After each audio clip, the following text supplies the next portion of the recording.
তাসদীদ ওয়ালা হরফ দুইবার পড়া যায়। প্রথমবার তাহার ডান দিকের হরকতের সঙ্গে,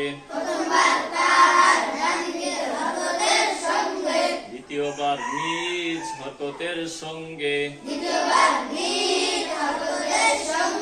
যেমন হামজা বা জবর আব, বা জবর বা, আব্বা। হামজা বা জবর আব, বা জের বি, আব্বি। হামজা বা জবর আব, বা পেশবু, আব্বু। আব্বা, আব্বি, আব্বু। তাসদীদ ওয়ালা হরফ দুইবার পড়া যায়।